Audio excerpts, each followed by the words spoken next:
Bismillahirrahmanirrahim. Alhamdulillahirabbil alamin. Allahumma shalli ala Muhammad wa ali Muhammad. Berjumpa lagi bersama Obras Al-Qurba TV. Obrolan rasional santai bersama Al-Qurba TV.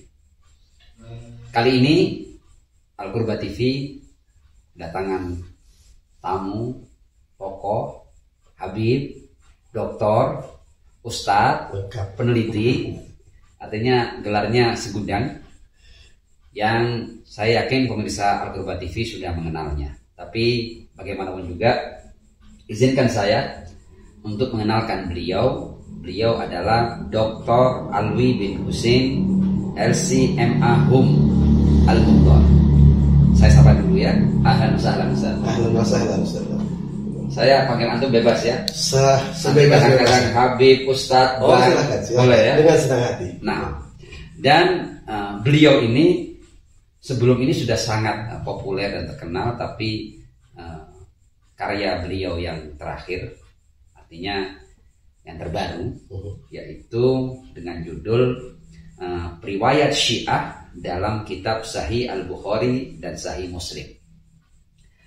Karya terbaru ini semakin mencuatkan nama beliau, dan bukan karena apa, karena memang karya ini sesuai dengan apa yang menjadi mutu bagi Al-Qurba TV, bahwa Al-Qurba TV adalah TV yang mengangkat tiga ukhuwah basyariyah, insaniyah, ukhuwah wataniyah, dan yang paling penting adalah ukhuwah islamiyah. Nah, karena luar biasa karya ini, judulnya saja sudah menciptakan nuansa persatuan di antara umat Islam. Bayangkan di kitab-kitab yang paling utama di kalangan saudara-saudara kita Ahlus Sunnah, ternyata dalam penelitian Ustadz kita ini ditemukan banyak perawi Syiah dalam Sahih Al-Bukhari dan Sahih Muslim. Dan inilah yang akan menjadi tema obrolan kita pada malam hari ini. Kita akan menguak banyak hal-hal yang perlu kita ketahui dari sang peneliti langsung. Tapi di awal izinkan saya menyampaikan sebuah narasi tentang kitab ini, bahwa karya ilmiah akademik ini sudah diterbitkan dalam dua buku. Satu buku utamanya, dan ada juga buku ringkasannya. Buku ringkasannya itu hanya 72 halaman. Adapun buku utamanya setebal berapa Ustaz? 747. 747 ya, seperti Boeing. Ya. Jadi orang mudah ingat Ustaz ya. Ya, betul. Nah, dan diterbitkan oleh penerbit Ufuk Press ya, Jakarta pada tahun 2019. Betul. Ini buku baru nih Ustaz ya. Masih fresh ini ya. Betul. Nah, sebelum kita bicara lebih jauh, izinkan saya membaca apa yang telah menjadi kesimpulan. Karena nanti dari sini pasti pemirsa akan ingin bertanya lewat kesimpulan ini, dan ingin tahu kedalaman daripada penelitian Ustadz kita. Temuan beliau dalam kesimpulannya, ini saya kutip dari buku ini. Beliau menulis, dalam Sahih Al-Bukhari terdapat 32 periwayat Syiah dan 24 riwayat Syiah yang berlebihan dalam kesyiahannya. Betul. Kelompok Rafidhah hingga propagandis Rafidhah atau da'iyah. Total keseluruhannya 56 riwayat. Ini hanya dalam Sahih Bukhari ya. Dan ini belum final ya. 56 periwayat ya. Dan ini belum final. Belum final. Paling tidak ini yang sudah ditemukan ya. Iya. Adapun dalam Sahih Muslim terdapat 38 riwayat Syiah dan 36 riwayat Syiah yang berlebihan dalam kesyiahannya, kelompok Rafidhah hingga propagandis Rafidhah. Total keseluruhannya adalah 74 riwayat. Betul. Dalam Sahih Bukhari terdapat 2854 hadis. Sementara dalam Sahih Muslim terdapat 3871 hadis. Betul. Yang diriwayatkan oleh kelompok Syiah dengan berbagai tingkatannya. Jadi bukan jumlah yang kecil. Di Bukhari ada besar. 2800, Kemudian di Muslim ada sekitar 3.800. Artinya banyak. sebenarnya kalau saya melihat dari kesimpulan ini saja Ustadz, bahwa sebenarnya antara Sunnah dan Syiah itu ada persatuan yang sifatnya real, Ya. Yang sifatnya real, ya. Betul. Dan ini adalah sebagai Buktinya, ya. Nah, sebelum kita nanti masuk dalam kajian-kajian yang lebih dalam tentang kitab ini, izinkan saya untuk menyampaikan pertanyaan pertama, Ustaz. Apa yang menjadi latar belakang Ustaz?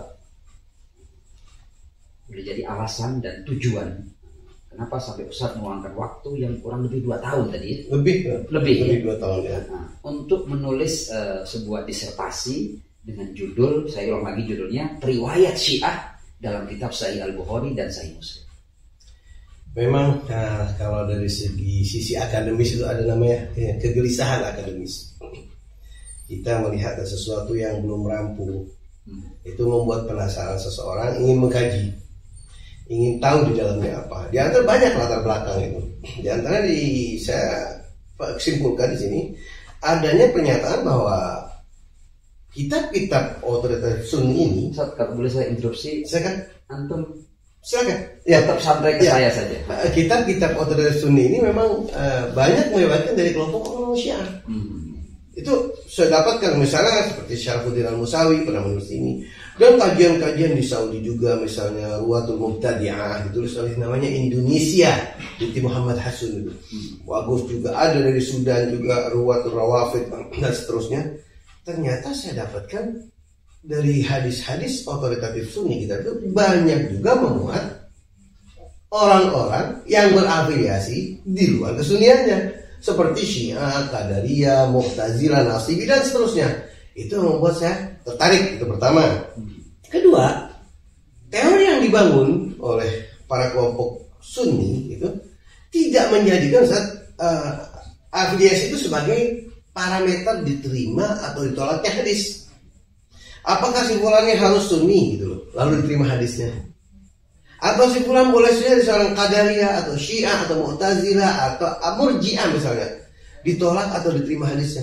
Mereka tidak membuat itu. Parameter mereka bukan afiliasi atau bukan akidah, istilah katanya, yang dianut oleh si periwayat ini.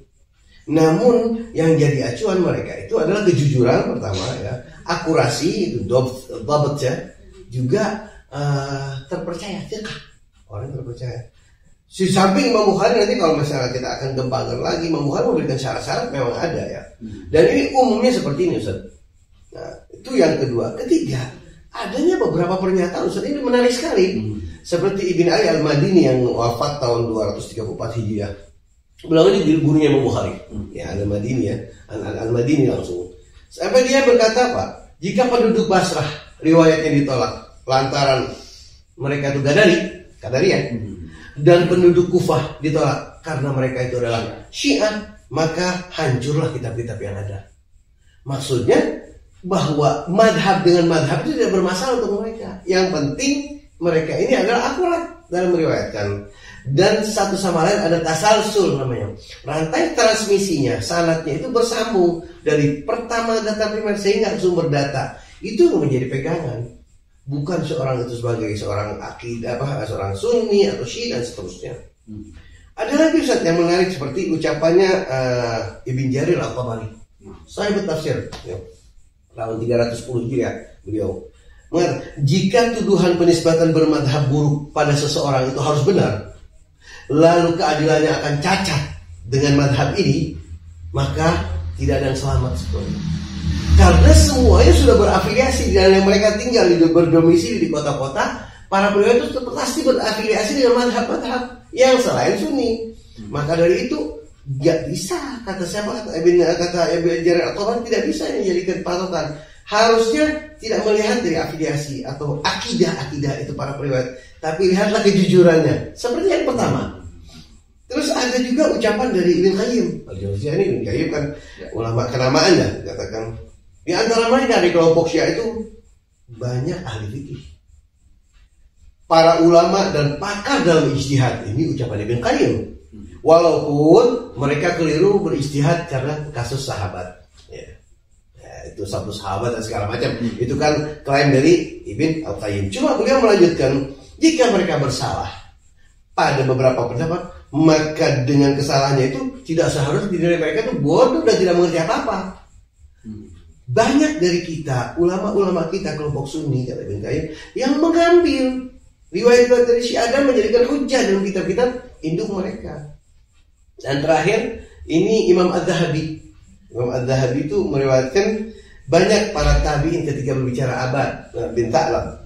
Aban bin Taglib nama riwayatnya.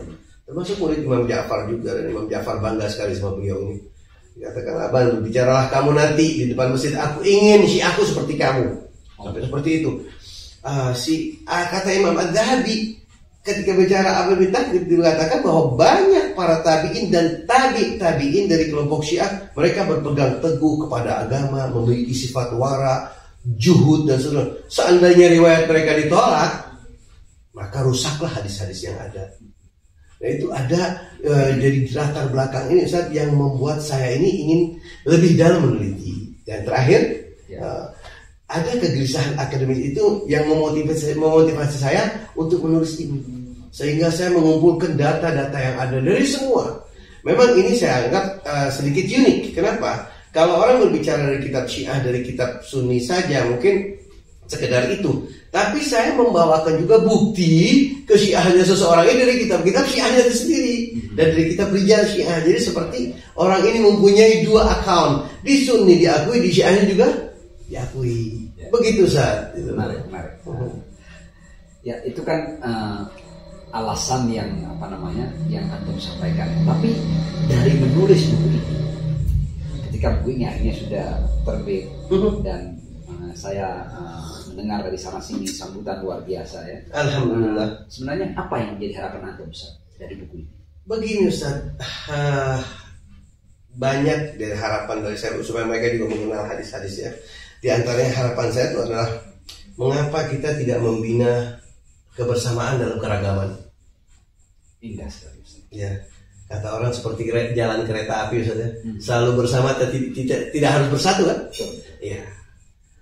Jadi bagaimana Imam Bukhari, kita meneladani beliau. Imam Bukhari memiliki guru-guru dari kelompok Syiah, bahkan sebagian ekstremis, Ustaz. Ekstremis Syiah yang kata Yasub. Dan itu bisa dibuktikan dari kitab-kitab ini, bisa semua dengan data akurat. Dan semua buku-buku yang ada di sini saya sampai 95%-nya ada bukunya. Jadi di sana Imam Bukhari memiliki guru-guru yang berbeda akidah dengan berseberangan. Tapi apa masalah kalau Imam Bukhari tidak? Karena ini bukan parameter Imam Bukhari. Yang kita sebagai yang datang belakangan, peneliti belakang, seyogianya mencontoh, menjadikan Imam Bukhari sebagai suri tauladan, membentuk kebersamaan dalam keragaman. Itu, Ustaz, di antaranya. Ya, menarik. Jadi sebelum kita masuk dalam detail-detail permasalahan, Ustaz, izinkan saya mengomentari apa yang menjadi jawaban antum. Silakan. Bahwa memang ternyata dalam hal kita menuntut ilmu dan mencari ilmu, itu seharusnya kita terbuka dan kita tidak memberikan batasan-batasan. Betul. Karena memang yang namanya ilmu kita cari karena ilmu itu unlimited sudah ya kan? Dan apa yang dicontohkan oleh dalam kajian antum ini oleh Imam Bukhari dan Imam Muslim ya, itu adalah bukti nyata bahwa bahkan ketika berkembang di era-era terakhir ini, orang-orang itu mengkafirkan katakanlah Syiah dan lain sebagainya, ternyata kitab-kitab induk utama saudara-saudara kita Ahlus Sunnah yang dilakukan oleh Imam Bukhari dan Imam Muslim, ternyata ada banyak perawi Syiah di dalamnya. Betul. Dan sebenarnya ini adalah semangat ukhuwah, semangat kebersamaan. Betul, Ustaz. Itu harus kita bangun ya. Itu harus kita bangun ini. Nah, mengapa? Karena kembali ke masalah tadi. Kalau kita bicara masalah mereka anggaplah menyesatkan Syiah, apalagi sampai mengkafirkan Syiah itu. Yang saya katakan mungkin saya bisa bagaimana sih perasaan kalian nanti kepada Imam Bukhari itu? Kalau guru-gurunya itu bakal dikafirkan juga itu. Iya. Ya kan? Kalau Anda menghormati Imam Bukhari sebagai orang yang betul-betul orang-orang mereka adalah ashahul kutub ada kitabillah ya. Sebagai sesah-sahnya kitab setelah Al-Quran ya. Itu ya tolong dihargai juga lah. Kalau memiliki guru yang Syiah seorang Syiah, bahkan ekstremis Syiah, sehingga propagandis kita. Memang selama ini bisa saya buktikan, katanya ada di antara mereka. Itu di Bukhari hanya orang Syiah saja, tapi Syiah yang berlebihan itu tidak ada. Tapi ternyata saya dapatkan ada, Ustaz, banyak. Syiah yang berlebihan ada, berlebihan itu memang sangat ambigu juga. Bagaimana mereka menilai Syiah itu? Kalau seorang Qadariyah, ini orang Qadariyah, sudah Qadari aja, ya kan? Khawarij aja Khari. Tapi kalau Syiah itu punya punya tingkatan. Adna tasyayyu, Syiah mutawassit, Syiah hulu, ada Syiah jalat, ada Syiah yang ya Syiah syadid, yang itu beban-beban da'iyah. Itu nanti Rafidhah ada lagi. Sehingga mereka menganggap Rafidhah itu tidak ada di Bukhari. Saya bilang bahkan mendominasi. Yang Rafidhah itu mendominasi riwayatnya. Rafidhah yang da'iyah, propagandis gak ada. Ada, sebenarnya ada. Beberapa itu sebagai propagandis yang mengajak ke Rafidhahannya ya. Di zaman itu memang mungkin ekstrim gitu ya. Itu Imam Bukhari apakah tidak tahu? Sangat tahu itu. Imam Bukhari sangat tahu itu. Nanti saya akan ceritakan, maka akan sebutkan satu riwayat yang sifatnya menguatkan teori ini saya ini tentang bahwa bagaimana kita harus menghormati melihat bagaimana Imam Bukhari usaha jerih payah beliau itu dalam menyusun hadis, tolong dihargailah. Langsung Ustaz. Ya, saya ingat katanya waktu saya ujian Ustaz. Ya. Guru yang prof itu yang nanya saya, yang saya kagumi. Ya, mudah-mudahan dia panjang umur. Dia bilang, Alwi, itu jangan-jangan Imam Bukhari ini nggak tahu. Kalau orang ini yang dia ngambil riwayatnya atau gurunya adalah seorang Syiah. Karena dengan bertakiyah bisa saya. Saya bilang ya itu mungkin asumsi Prof. Tapi saya punya bukti kuat loh Prof. Contohnya Imam Zahabi dalam kitab Syiar Alamun Nubala menyebutkan satu cerita dialog antara Imam Bukhari dengan Husain Al-Ghazi. Entah dia muridnya, entah satu rating dengan Imam Bukhari. Yang jelas Husain Al-Ghazi ini mempertanyakan seorang periwayat yang bernama Abu Ghassan. Namanya Malik bin Ismail An-Nahdi Al-Kufi. Nah, dipanggil Abu Ghassan bukan. Kalau kita lihat dalam kitab-kitab rijal hadis Sunni, itu Abu Ghassan disebutkan syadidut tasyayyuh. Syiahnya keras. Si Abu Ghassan ini, saya nggak tahu batasan kerasnya waktu itu ke mana tuh, atau yang jelas syiahnya keras. Nah, Imam Bukhari dipertanyakan, Imam, apakah engkau, kata si Husain yang ngambil riwayat dari Abu Ghassan? Kata Imam Bukhari, atas dasar apa kamu bertanya? Lalu kata si Husain, kesyiahannya. Kata Imam Bukhari, ya, dia bermadhabkan kotanya, ini kota Kufah. Kufah mayoritas Syi'i. Terus Imam Bukhari melanjutkan, andai kata kamu tahu guru-guru kami jamaah, bukan satu grup, disebutkan Ubaidillah bin Musa al-Ibsi, Fadil bin Dukain, Abu Nuaim, itu kata Bukhari, niscaya kamu tidak akan mempertanyakan masalah Abu Ghassan. Dengan arti bahwa Abu Ghassan ini masih syiahnya Syiah moderat, saya kata. Dibanding dengan artinya ada yang asyad dan itu lebih keras dari itu. Contohnya Ustaz di kitab-kitab yang kitab-kitab Al-Mizzi, Abu Abdul Al-Mizzi misalnya, atau Al-Dhahabi, Hatta Ibn Hajar. Ketika berbicara tentang Ubaidillah bin Musa al-Ibsi, dan ini bukan contoh saya ini bangga, tidak. Tapi kita menunjukkan bahwa di sana ada periwayat-periwayat memang ekstremis gitu. Ekstremis dan dia Ubaidillah bin Musa al-Ibsi adalah guru Imam Bukhari langsung, min kubar syuyukhul Bukhari. Ketika dia tidak membiarkan satu orang pun nama Muawiyah masuk ke rumahnya. Coba itu Ustaz. Kalau Muawiyah bin Abu Sufyan mungkin bermasalah karena nama, tapi setiap nama Muawiyah itu kena dampaknya. Bahkan dia pernah kenalan di jalan, dikatakan man ismuka, dikatakan siapa namamu, dijawab bahwa aku Muawiyah bin Saleh al-Ash'ari. Dia langsung bilang, demi Allah saya tidak akan berbicara sama kamu lagi. Nggak cukup itu Ustaz. Saya juga tidak akan berbicara kepada kota tempat kamu tinggal. Jadi sekota itu nggak ada ngomong. Ini sudah jelas bahwa ini syadid ya. Ditambah lagi Al-Khalal meriwayatkan tentang dia itu melaknat Muawiyah. Itu guru Imam Bukhari. Ya kita tidak bangga dengan pelaknatan itu Ustaz ya. Tapi tingkatan-tingkatan Syiah itu memang ada. Dan Imam Bukhari tahu itu, bukan tidak tahu. Itu saya ingin jawab bahwa ternyata Bukhari itu tahu dan bukan takiyah Syiahnya, terang-terangan. Sehingga Bukhari mengatakan mereka mengikuti mazhab kotanya. Dan menurut saya kalau ada orang yang kemudian berani mengatakan bahwa Imam Bukhari tidak tahu, berarti ini apaan? Dalam kepribadian apa itu, dalam sosok Bukhari, bagaimana bukan dia cuma sekedar sosok saja, intelektualnya dipertanyakan juga. Bagaimana dia mengambil dari seorang yang dia tidak kenal? Itu lebih membahayakan lagi. Sedangkan Imam Bukhari kan selektif sekali, Ustaz. Begitu, Ustaz. Ahsantum. Nah, pembahasan semakin menarik, Ustaz. Meskipun di awal-awal antum sudah menjelaskan banyak sisi, ya. Tapi saya ingin, mungkin ada yang bertanya begini, bahwa meskipun sudah antum sebutkan tadi ya, tapi izinkan saya sampaikan ini dalam bentuk pertanyaan khusus. Silakan, supaya para pemirsa juga bisa itu, saya bisa mewakili pertanyaan di hati para pemirsa. Artinya ketika Dr. Ali menulis buku bahwa riwayat Syiah dalam kitab Sahih Bukhari dan Sahih Muslim, ini apakah benar-benar Syiah? Ya, artinya apa yang menjadi bukti antum dalam penelitian ini bahwa mereka ini, para pria ini adalah benar-benar seorang Syiah? Oke. Jadi indikator sudah. Ya, indikatornya. Jadi itu juga pertanyaan antum ini seperti ada dipertanyakan juga seperti ini ya. Terutama Pak Prof Azyu, saya masih ingat Prof Azyu. Semoga Allah memanjangkan umur beliau. Dia sangat saya banggakan.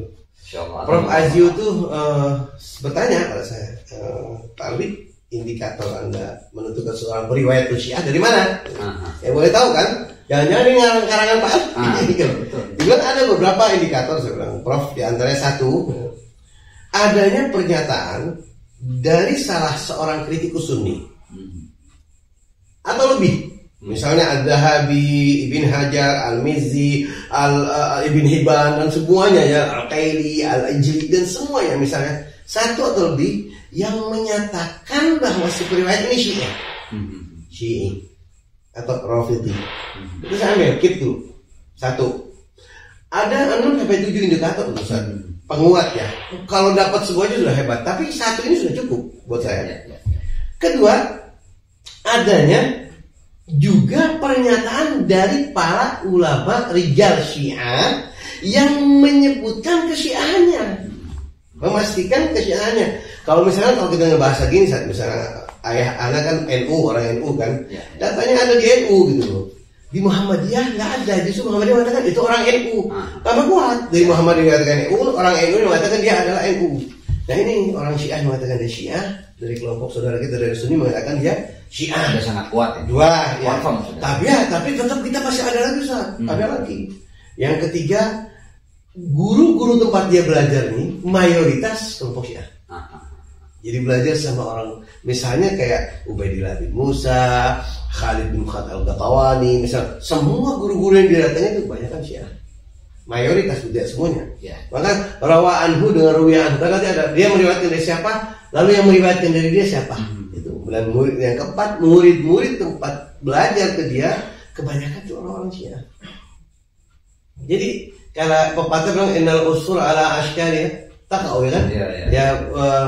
Burung itu akan hinggap bersama sejenisnya.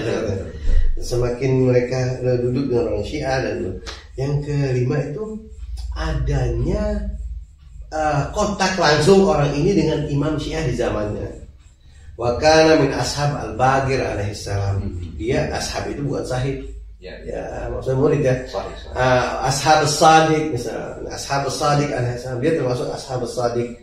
Itu ada pernyataan di kitab-kitab, misalnya di kitab Fihrisit, di kitab yang sebut nama itu tadi itu. Sampai Al-Khu'i yang terakhir, Mu'jam Rijal Hadits itu misalnya. Itu lengkap juga. Sebutkan bahwa ini pernah bertemu sama imam seperti Zurarah, Malik bin A'yan, At-Taifi, misalnya Muhammad bin Muhsin At-Taifi. Walaupun di Bukhari banyak dan tidak ada pernyataan dari kelompok Sunni kalau dia Syiah, tapi di kelompok Syiah sudah banter bahwa ini tokoh. Ya, ini tidak menutup kemungkinan indikatornya saya masukkan juga, masuk itu. Terus adanya riwayat-riwayat ini mungkin yang bisa iya bisa enggak, yang memuji mengutamakan Ahlul Bait, ya memuji Ali, Fatimah, Hasan, Husain. Bahkan tidak melihat yang lain-lainnya, bisa saja mengkritisi yang lainnya. Itu ya, termasuk indikator-indikator kesyiahan. Nah, keenam itu pun dipakai juga sama Michael Dent dalam penelitiannya. Michael Dent menemukan cuma ada 9 Ustaz di Bukhari. Padahal saya mendapatkan 56 gitu. Ya, ya karena dia mungkin yang dikaji itu kutub sitah. Sementara saya kan fokus di Bukhari Muslim, bisa saja. Itu yang antum maksud indikator-indikator yang ada. Ya, saya kira penjelasan singkat antum ya, kalau mereka mau lebih detail silakan baca ini. Oh iya, ya ditentukan kalau nggak salah di halaman 12 deh saya sebut itu tentang indikator-indikator yang ada tuh. Nah, artinya beberapa indikator yang antum singgung tadi secara singkat, saya mendengarnya saja sudah sangat kuat. Ya, sangat kuat, sudah confirm lah. Ya. Lebih dari cukup. Alhamdulillah. Nah, pertanyaan berikutnya Ustaz. Sebenarnya kalau akhirnya dalam kitab sebesar Bukhari dan Muslim atau Sahih Bukhari dan Sahih Muslim ini ada riwayat Syiah jumlahnya tidak sedikit dengan ribuan riwayat yang kemudian terkumpul. Sebenarnya bagaimana sih metode yang dibangun oleh Imam Bukhari dan Imam Muslim dalam menyusun kedua kitab Sahih? Jadi ketika kita lihat manhaj Imam Bukhari dalam menyusun metode Imam Bukhari menyusun kedua Bukhari Muslim ya, dalam menyusun kedua kitab sahihnya memang tidak sama dengan metode-metode Bukhari menyusun kitab selain kitab sahihnya. Bukhari itu punya banyak kitab kan, Tarikh Kabir, Tarikh Shaghir, Adab Mufrad dan semua banyak itu, apa puluhan. Begitu juga Imam Muslim. Bahkan masalah rijal juga Bukhari menulis ya. Masalah rijal menulis. Tapi ketika beliau Imam Bukhari menyusun kitab Sahih Bukhari ini, dia betul-betul memakai metode yang super ketat. Di antaranya seperti hadis sahih lah, yang sekarang umum, sanadnya harus bersambung ya kan. Terus periwayatnya juga harus adil ya, dan dobet itu kan, akurasi. Terus memang antara Imam Bukhari sama Imam Muslim itu ada sedikit beda. Tapi menurut saya itu nggak ada perbedaan. Setelah penelitian saya nggak ada perbedaan. Begini, Imam Bukhari mewajibkan pertemuan seorang guru dengan muridnya. Ketat Ustaz. Jadi memang nggak bisa saja saya mengariwatkan dari si fulan. Antum pernah ketemu nggak? Enggak, itu nggak bisa. Anda dianggap sebagai mudalis. Sementara Imam Muslim tidak mewajibkan pertemuan, cukup sekota dan sezaman. Maksudnya lebih longgar. Sebenarnya Imam Muslim ketika menyaksikan orang ini tidak bertemu dengan gurunya, tidak akan meriwayatkan. Walaupun sekota dan sezaman, cuma syarat Muslim memang lebih longgar, tapi bukan berarti memudahkan. Memang seseorang mengatakan mana lebih afdal antara Bukhari dan Muslim, itu pun beda pendapat. Yang dari Maroko mengatakan Muslim lebih kuat karena Muslim sistematik, tidak ada pengulangan hadis, tidak ada hadis-hadis mu'allaq, itu nggak ada. Semua sanadnya bagus. Di Bukhari ada mu'allaq, sehingga Ibnu Hajar dengan repot membuat kitab namanya mu'allaqat nanti untuk taglid ta'liq, untuk menyelesaikan yang mu'allaq itu. Jadi hadis yang cuma qala Bukhari langsung qala Rasulullah, jadi putusnya itu berapa itu, ya kan? Itu tergantung sanadnya, tergantung. Nah Ibnu Hajar kan membuat sanadnya, orang yang dari belakang. Oke lah. Tapi Muslim sistematis. Babnya bab sholat, bab zakat. Ya. Kalau Imam Bukhari kan ketika bahas masalah tayamum misalnya, tayamum. Nanti waktu perang ada hadis tayamum yang sama di bab tayamum. Nanti waktu sakit ada hadis tayamum yang sama dengan, jadi berulang hadisnya. Jadi berulang. Nah Imam Bukhari tetap dengan keketatan yang diharapkan, dia menjadikan pertemuan itu harus, bukan cuma sekali, Ustaz. Sering. Jadi katratul liqa. Sehingga benar dia mendengar langsung dari gurunya. Imam Muslim tidak. Imam Muslim termasuk an itu enggak mau Imam Bukhari. An itu dianggap an fulan, tapi haddatsana, akhbarana. Jadi bertemu langsung itu. Ya, kalau memang orang katakan Bukhari dalam sistem sanad lebih kuat, ya betul. Tapi untuk sistematis Muslim lebih bagus gitu. Ya. Oke. Semakin terang benderang. Nah, pertanyaan berikutnya Ustaz. Ini nggak ada batas akhir Ustaz. Nggak ada. Pokoknya kita batasnya sampai antum lelah lah pokoknya. Tapi kita juga minta maaf antum ini juga kurang sehat kayaknya. Betul. Ini udara kota Lawang ini membuat saya karena saya dengar antum sudah harus balik ke Jakarta dalam 1-2 hari ini, saya takut kehilangan antum. Al-Qurba TV takut kehilangan antum. Siap. Dan alhamdulillah kita malam ini dipercaya. Alhamdulillah. Nah, pertanyaan berikutnya. Apa sih yang menjadi temuan baru antum dalam penelitian ini? Di sini kalau saya lihat temuan-temuan yang saya dapatkan, saya sudah tulis di mana di Facebook pun sudah saya tulis. Di antaranya ada beberapa temuan Ustaz. Di sini adanya periwayat hadis yang dinyatakan oleh salah seorang sebentar temuannya itu adanya periwayat hadis yang dinyatakan oleh salah seorang kritikus sunni atau lebih sebagai penganut Syiah berlebihan, ya seperti itu kan tingkatannya bertingkat-tingkat yang riwayatnya dimuat dalam kitab Sahih Bukhari dan Sahih Muslim. Itu temuan saya. Yang kedua Ustaz, terdapat subhanallah apa ini kebetulan ya, tapi memang angka yang ada ini, jumlah periwayat yang ada ini 41 di kelompok Bukhari dan Muslim termasuk kelompok Syiah biasa saja, tanpa embel-embel, hanya mengatakan Syi'i, fulan Syi'i, ya ada Syai'a, nggak ada apa-apanya. Itu cuma 41 orang Ustaz. Terus yang 41 lagi jadi 48 di bab 5 terakhir itu sudah mendapat gelar lebih dari itu. Rafidhah, Syiah Mufrid, Syiah Jala, Syiah Muqtara, Da'iyat propagandis apalagi itu. Jadi jumlahnya sama ya?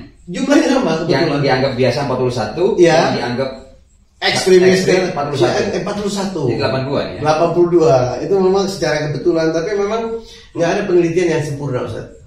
Saya katakan penelitian saya ini siap untuk dikritisi. Justru saya mengharap itu supaya ini masukan buat saya. Karena saya dapatkan setelah saya baca pun ada beberapa orang yang seharusnya saya masukkan, saya nggak masukkan. Setelah saya cetak ini. Artinya antum sudah temukan hal baru. Sudah temukan hal yang baru lagi, gitu. Jadi berkembang terus. Terus yang ketiga nih kan tingkatan para periwayat itu dan dari terbentang dari fase sahabat. Kenapa kok ada sahabat? Kenapa sahabat dibawa? Saya dari pertama penelitian saya mengatakan buat saya sahabat khatul ahmar, garis merah. Saya nggak mau sahabat dikritisi. Karena apa? Ibn Hajar mengatakan sahabat paling atas. Setelah sahabat baru Amirul Mukminin, baru sahabat, baru thiqah, baru saduq. Kalau sahabat jangan dikritisi. Itu sahabat selesai. Ya. Tapi ternyata praktiknya juga mereka ketika berbicara tentang salah seorang sahabat Nabi namanya Abu Tufail yang lahir tahun 4 Hijriah dan wafat tahun 110 Hijriah. Jadi dia adalah sahabat yang terakhir wafat. Setelah tidak ada sahabat di muka bumi ini. 110 Hijriah. Abu Tufail ini luar biasa. Tapi ketika membuka kitab Al-Ma'arif yang ditulis oleh Ibn Qutaibah, halaman 24, saya bolak-balik ke halaman itu Ustaz, karena apa? Di halaman itu banyak data yang saya dapatkan. Disebutkan bahwa judulnya aja Asma Al-Ghaliyah Minar Rafidhah. Nama-nama Rafidhah yang hulu. Nama pertama adalah Abu Tufail. Kita tahu Abu Tufail adalah seorang sahabat Nabi. Kalau antum mengatakan sahabat itu harus udul, ya nggak usah dikritisi seperti itu. Nah, saya keberatan, saya di buku saya keberatan gitu. Janganlah gitu. Atau memang udul antum itu punya masa kedaluarsa, ya kan? Atau tebang pilih gitu. Ini sahabat tetap sahabat. Dia meriwayatkan hadis di Bukhari, meriwayatkan hadis di Muslim, di kitab-kitab yang sita apalagi. Abu Tufail walaupun nggak banyak. Dan Abu Tufail seorang sahabat Nabi. Setelah itu antum tahu Sulaiman bin Surat Al-Khuzai yang wafat tahun 62 Hijriah. Setelah pasca Karbala, yang pemberontakan di Ainul Wardah. Sulaiman itu sahabat Nabi, namanya Yasar, Nabi Muhammad Sulaiman. Dia sahabat Nabi dan min syi'ati Ali bin Abi Thalib disebut oleh Imam Dhahabi. Min syi'ati Imam Ali. Jelas disebutkan. 2 sahabat sudah itu. Ya, saya dapatkan. Lalu terbentang masa tabi'in, Qatada dan semuanya di belakang sampai ke guru langsung Imam Bukhari. Jadi memang masanya tuh dari sahabat saya ambil. Karena ada 2 sahabat yang masuk dalam penelitian saya yang dipastikan kesyiahannya oleh kritikus Sunni serta kritikus Syiah. Yang keempat, tidak ada parameter pasti yang dipakainya dijadikan acuan oleh kritikus Sunni dalam menilai setiap riwayat.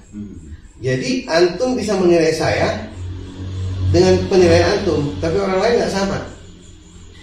Saya Al-Faqih nilai antum, Ustaz ini orangnya baik, nanti besoknya Ustaz lebih baik, Ustaz sangat baik, Ustaz terbaik. Itu kan masih baik semua ya. Tapi kalau malah negatif. Contohnya, ketika Imam Az-Zahabi menilai seorang periwayat namanya Abu Uqdah. Abu Uqdah ini dikatakan dia ada tasyayyu, Syiahnya level bawah lah.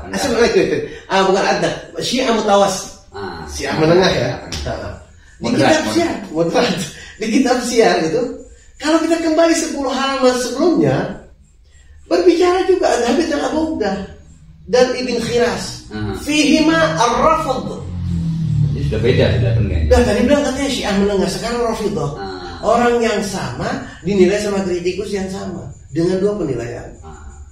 Jadi memang saya katakan tidak ada parameter pasti yang dimiliki oleh para kritikus Sunni dalam menilai para periwayat yang termasuk ahli bid'ah. Ya kadang-kadang coba contohnya Ubaidillah bin Musa al-Absi, Syi'i hulu, Rafidi hulu, Rafidi da'iyah. Yang mana benar ini? Orang yang sama menilai berbeda. Apalagi kalau yang menilai banyak orang lain, itu pasti dia akan bertemu. Jadi memang apa yang jadikan parameter ini sebagai Syiah kita nggak paham. Ya saya memaparkan saja. Saya tidak bisa menyimpulkan lebih dari itu. Dan juga pupusnya teori yang dibangun oleh sebagian peneliti yang menyatakan bahwa kitab Sahih Bukhari dan Sahih Muslim tidak meriwayatkan dari kelompok Syiah. Itu pupus pasti. Kenapa Ustaz? Mereka katakan iya Syiah ada, tapi Syiah hulu nggak ada. Saya katakan ada. Syiah hulu ada, tapi Syiah Rafidhah nggak ada. Saya bilang Rafidhah ada juga. Oke lah, Rafidhah ada, Rafidhah hulu nggak ada. Saya bilang ada Rafidhah hulu. Ya kan? Terus Rafidhah hulu ada, tapi yang propagandis kan tidak ada. Saya bilang ada juga. Ada. Dia bilang tapi kan riwayatnya hanya diletakkan di usul. Imam Bukhari ini ketika melihat hadis dengan sanad yang kokoh, dia akan meletakkan paling utama di usul namanya. Lalu yang kedua itu mutaba'at dan syawahid. Mereka katakan Syiah di sini kan, mutaba'at syawahid bukan di usul. Saya bilang mayoritas di usul Pak. Bahkan yang propagandis di apa di usul. Terakhir dia bilang ya tapi kan riwayatnya nggak banyak yang propagandis. Saya bilang betul, tapi memang ada. Yang saya maksudkan adanya, bukan masalah banyak tidaknya.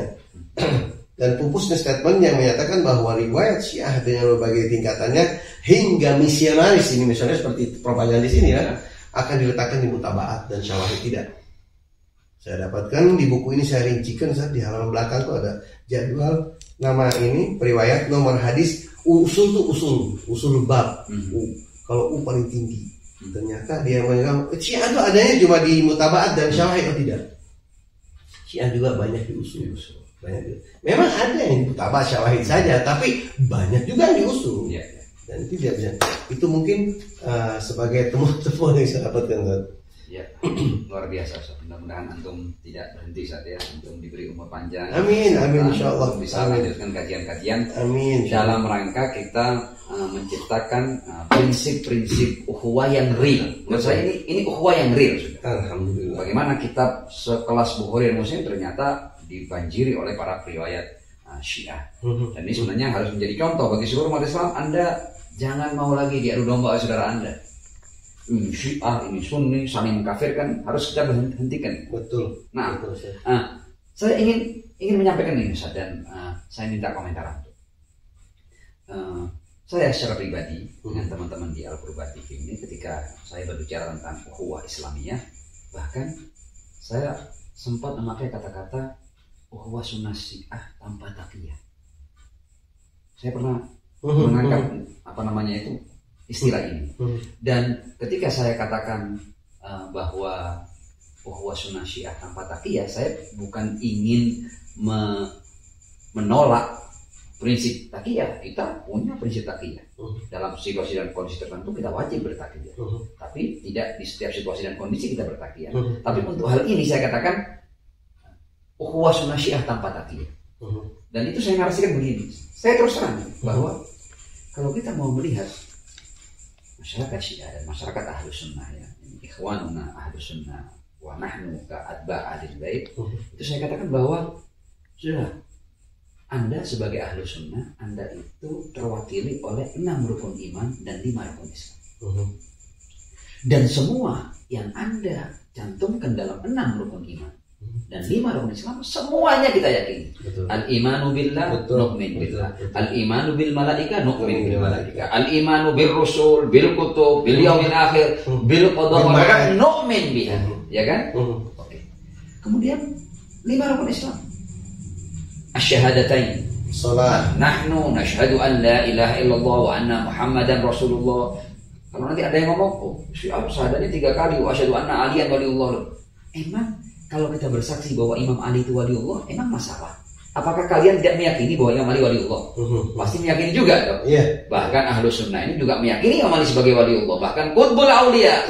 Jadi kesaksian kita bahwa Imam Ali waliullah tidak mengganggu syahadatain. Karena kita tetap tiada Tuhan selain Allah dan Muhammad Rasulullah. Saya mudahkan seperti itu. Kemudian sholli, kita sholat, zaki, kita keluar zakat, hajj, kita juga haji. Kita haji juga bukan di Panganan Pluton, enggak. Kita juga di Ka'bah, ya kan, di Makkah Al-Mukarramah, ya kan. Dan kalau orang-orang mau tahu kuota hajinya para jamaah Iran itu juga cukup banyak, ya kan? Bukan jumlah yang sedikit. Dan insya Allah yang gemar haji dan umroh pasti ketemu jamaah umroh dan haji dari Iran, ya gitu. Oke. Kemudian apalagi? Puasa kita puasa. Nah, kalau begitu mereka bertanya, apa yang bedakan antara Sunnah dan Syiah? Perbedaannya ada. Saya tegas katakan, perbedaannya hanya dalam masalah suksesi kepemimpinan pasca Rasul. Antum ya ikhwani min ahli sunnah wal jamaah tu'minuna bil khilafah. Anda meyakini bahwa kepemimpinan pasca Rasul itu Islam sudah tidak ngatur. Terserah sahabat mau ngapain.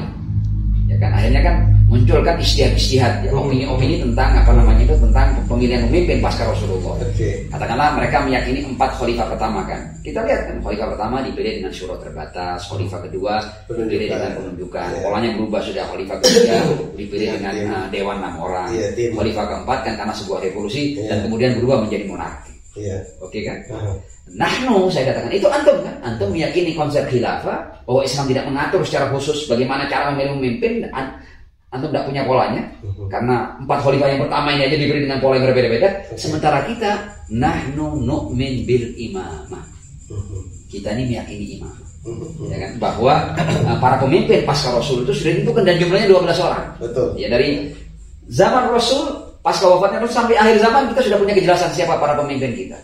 Dan kemudian keyakinan ya kan. Nah, artinya ini supaya jelas bahwa saya katakan uhwah Sunnah Syiah tanpa taqiyah, jadi beda kita di situ aja. Tidak jauh-jauh. Antum tu'min bil khilafah, nahnu nu'min bil imamah. Lakum adillatukum, kalian punya dalil yang kita hormati. Wa lana adillatuna, kita juga punya dalil. Yang seharusnya sebagaimana kita menghormati dalil kalian, kalian juga harus menghormati dalil kita. Siapa yang benar di antara kita? Huwallah. Nanti Allah akan memutuskan. Innallaha wa'ala man dhalla an sabilihi wa huwa 'ala bil muhtadin. Yang ini yang saya katakan itu bahwa ukhuwah yang kita bangun kita ingin tanpa taqiyah. Dan apa yang antum tulis ini adalah salah satu bukti bahwa tokoh-tokoh besar dari kalangan muhaddis seperti Imam Bukhari yang Muslim ternyata beliau ini fair, tidak bermasalah. Ya kan? Beliau juga mengambil para perawi dari kalangan Syiah ini luar biasa. Artinya seharusnya musuh-musuh Islam itu tidak punya celah untuk mengadu domba umat Islam. Apalagi lewat isu Sunnah dan Syiah. Dan seharusnya kita jangan bermain dengan genderang yang ditebang oleh musuh ini. Kalau dilihat kita mundur ke belakang, memang kita juga harus meremajakan pola berpikir. Ini ya, di Indonesia itu memang kita belum bisa ya. Kalau di negara-negara kayak di Libanon sudah jadi bukan satu masalah lagi. Orang yang istrinya Sunni, suaminya Syi'i. Kita di Irak kita lihat pemandangan itu berhari-hari ya. Alangkah indahnya gitu. Jadi membina kebersamaan dalam keragaman gitu. Betul-betul kan semakin kalau monoton mana enak tuh, semakin ada tantangan semakin bagus. Mereka itu merasakan itu. Nah di kita ini mungkin kita perlu meremajakan pola berpikir mereka, Ustaz, terus terang aja. Di samping keterbelakangan kita dalam memahami agama-agama, di samping juga ada doktrin yang sifatnya itu seperti orang yang kecanduan agama, Ustaz. Jadi agama seperti candu, bukan dijadikan sebagai rahmatan alamin, justru itu menunjukkan kejahatannya, keberaniannya. Sebenarnya bukan itu yang kita inginkan. Nah, kalau dalam masalah ukhuwah Sunnah Syiah itu memang sangat didukung. hanya ada beberapa kelompok ya, baik dari luar Islam atau Islam, ya saya tidak mau menuduh, tapi memang mereka mau berusaha untuk menjadikan ini sebagai perseteruan yang berkelanjutan karena akan mengambil keuntungan dari perseteruan ini. Ya, jadi kita seharusnya siaga. Paling tidak dibentuk lah kan, misalnya ada ukhuwah tagrib antara Sunni dan Syiah seperti masih dulu gitu. Ya, dibentuk bisa pendekatan. Kalau misalnya ada komplain dari kelompok Sunni pada Syiah, sampaikan kepada orang Syiah di tagrib itu gini lah. Ini kalau ada seorang dai gini-gini, itu cepat ditindak, diselesaikan. Begitu juga dari kelompok Syiah, nanti mengeluh misalnya dari kelompok Sunni ada begini, sampaikan tolong ini gimana. Itu sangat lebih bagus daripada kita hanya menaruh dendam dan akhirnya takiannya berlanjut tadi tuh. Nggak selesai. Ya kan? Saya sangat mendukung bahwa persatuan itu harus dibina, betul-betul dipupuk lah antara kelompok yang bersaudara ini. Kata menurut kalau marja di Irak, saya dengar mereka memanggil Sunni kan sebagai nafsi kan. Hum anfusan, mereka adalah jiwa kami. Ya kan? Bukan lagi ikhwanuna, tapi sudah lebih tinggi lagi. Ketika ISIS masuk ke daerah Tikrit dan Ramadi, yang pertama terjun adalah orang-orang Syiah melindungi kan. Sehingga kata beberapa orang mengatakan, pengamat politik mengatakan, tolonglah dari kelompok Sunni itu datang untuk mengusap yatim-yatim Syiah yang melindungi kalian dulu. Allah, semua para syuhada melindungi orang Sunni. Mungkin itu indah sekali itu. Dan kembali kepada yang antum tulis ini Ustaz, sebenarnya kalau saja Imam Muslim dan Imam Bukhari sudah melakukan hal yang real seperti ini, artinya para perawi Syiah ada di kitab-kitab mereka, dan kitab ini menjadi rujukan utama bagi masyarakat Ahlus Sunnah wal Jamaah. Kita lihat para ulama-ulama yang real juga, ulama-ulama yang betul-betul ulama juga, mereka sudah menampilkan ini. Saya ini tidak jarang Ustaz datang ke tokoh-tokoh besar dari ulama Syiah. Saya perpustakaannya itu penuh dengan kitab-kitab Ahlus Sunnah. Dan benar juga bahwa di kalangan ulama-ulama Ahlus Sunnah, di Al-Azhar, iya. Artinya tempat saya kuliah di sana, kitab-kitab Syiah juga memenuhi. Saya dapat fikih Bukhari itu, dapat fikih Imam Zaidiyah, fikih Imamiyah dalam pelajaran fikih Bukhari saya di Syariah Islamiyah. Saya di Al-Azhar University. Jadi bukan satu hal yang dipermasalahkan. Nah ya, artinya kalau boleh saya tanya, ini mungkin agak keluar sedikit dari topik ini, tapi terkait. Apa sebenarnya penyebabnya akhirnya antara Sunni dan Syiah ini bersetegang? Ada apa? Padahal Imam Bukhari-nya seperti ini, Imam Muslimnya seperti ini, para ulama kita seperti itu. Kenapa kita bersetegang? Mungkin ketika mereka memahami teks itu mungkin berbeda, Ustaz. Ketika kita bicara tentang Imam Bukhari, bagaimana memiliki guru dari kelompok Syiah, dan bahkan teman seletingnya juga orang-orang Syiah, bagaimana Ahmad bin Hanbal banyak mengambil dari orang. Ahmad bin Hanbal lebih banyak dari Bukhari mengambil dari orang Syiah. Ahmad bin Hanbal. Walaupun kalau ketika orang bertanya mana sih ada hadis di Ahmad bin Hanbal yang tidak di Bukhari misalnya, Imam Ahmad bin Hanbal luar biasa, 1 juta hadis dari itu. Ya hafal, dan 30.000 hadis yang ada sekarang ini. Itu syarah sama Ahmad Syakir, Syu'aib al-Arnaud dan semua. Ahmad bin Hanbal luar biasa. Banyak mengikuti, banyak berguru pada. Termasuk yang didhaifkan sama mereka, Ati al-Aufi itu termasuk yang meriwayatkan di Imam Ahmad bin Hanbal, dan Ati al-Aufi itu sangat tinggi. Itu yang berziarah bersama Jabir. Iya. Di hari Arba'in pasca tragedi Karbala. Ahsantum. Ati al-Aufi ini kenapa riwayatnya ditolak oleh sebagian kalangan waktu itu?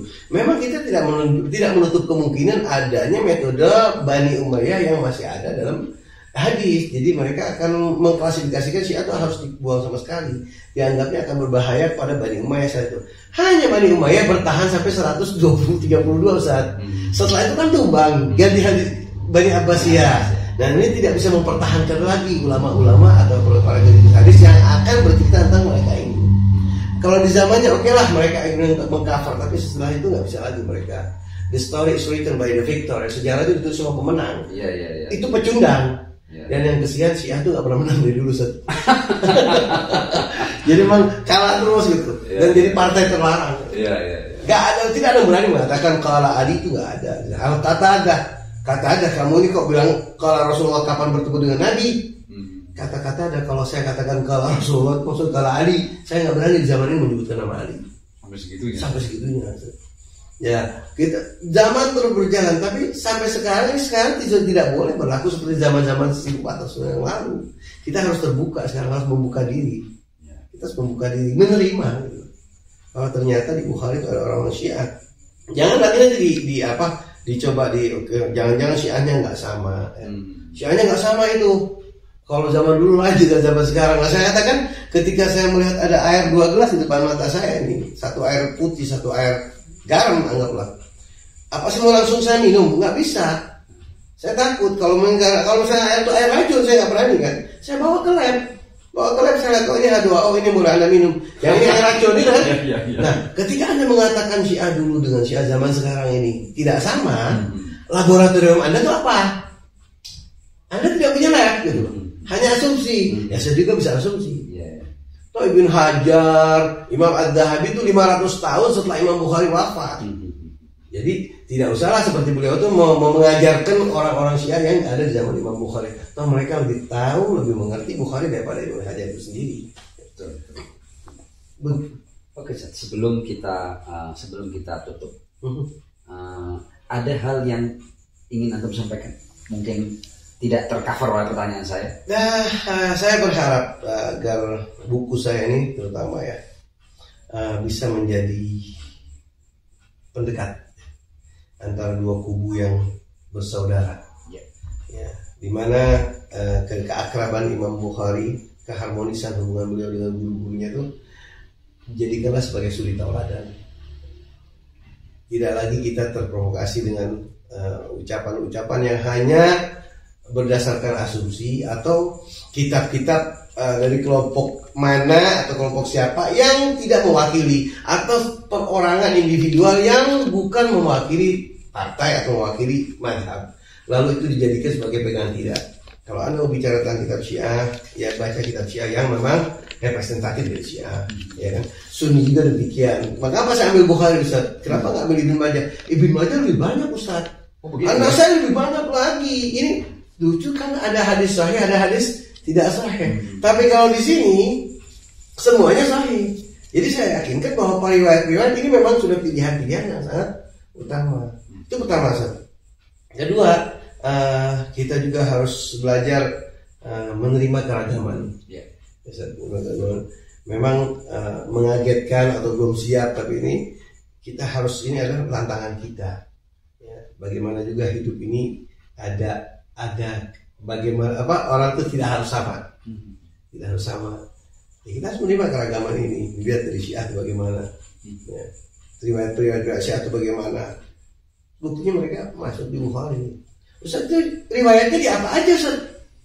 Bukhari itu, loh, di Bukhari itu ada 97 bab, maksudnya di pasal. Di semua pasalnya ada. Dari mulai bab air, bab tayamum, bab ini, bab iman, bab ada semuanya. Jangan-jangan Rasulullah cuma melewatkan bab tayamum aja, kan? Tidak. Muslim begitu juga. Bukhari hanya 4 bab yang saya tahu tuh nggak. Bab sholat taraweh itu nggak ada tuh Syiahnya. Terus bab hiwalah itu. Itu saja mungkin pesan dari saya. Iya. Saya akan tambahkan ini sedikit. Saya akan tambahkan. Oh, silakan. Ini bukunya udah habis yang tanya, Ustaz. Iya. Saya pernah berbincang dengan salah seorang alim. Saya katakan bahwa kalau kita sadar bahwa status agama yang kita pahami ini adalah statusnya masih persepsi, bukan hakikat. Semua ulama ini dari waktu ke waktu, ya kan?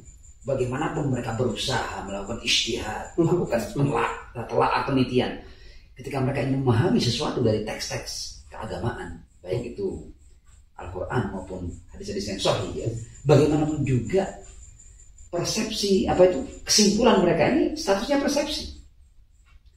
Kesimpulan para ulama tidak mungkin sama dengan apa yang dipahami oleh Rasul Shallallahu Alaihi Wasallam. Saya katakan begitu. Artinya sesama orang yang berijtihad dan beristinbat dengan satu persepsi, Anda jangan berkelahi dong. Anda sendiri ketika saya katakan kita sendiri loh, ketika kita melakukan istinbat, kita melakukan wallahu a'lam bishawab. Bahkan kita nggak yakin bahwa yang kita simpulkan kebenaran loh. Kan sejauh pemahaman kita. Jadi sesama nggak yakin kenapa harus? Nah itu loh yang saya katakan. Kemudian saya juga katakan begini. Kalau Anda mau tahu agama ini secara hakiki, agama ini la raiba fihi ya. Tidak ada keraguan. Keraguan tidak ada. Kemudian saya tanya dengan soal pertanyaan rasional seperti itu. Saya tanya, mungkinkah sesuatu yang bersifat tidak pasti dan duga-duga itu menafsirkan kepastian? Sesuatu yang pasti mungkinkah ditafsirkan? Yang tidak pasti memastikan yang pasti. Enggak, ya. Logika mengatakan tidak mungkin itu. Saya bacakan Al-Quran. Alif Lam Mim. Dzalika kitabul la raiba fi. Iya. Hudan lil muttaqin. Kitab ini adalah tidak ada keraguan. Iya. Jadi istimbat tentangnya tidak pernah mewakili kitab suci ini. Hebat, insyaallah. Ya kan? Santum. Karena itu jangan terlalu keras, jangan terlalu kasar. Santum. Sama aja saya katakan, baik ulama Syiah yang paling top maupun ulama Sunni yang paling top, status ulamanya persepsi. Tidak sama dengan yang la raiba fi. Betul.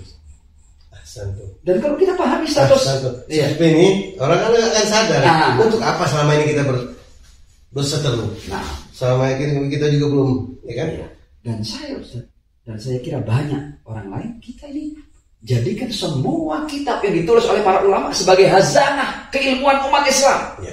Kita baca semua. Karya orang-orang Syiah kita baca, karya ulama-ulama Sunnah, Al-Ghazali semua baca.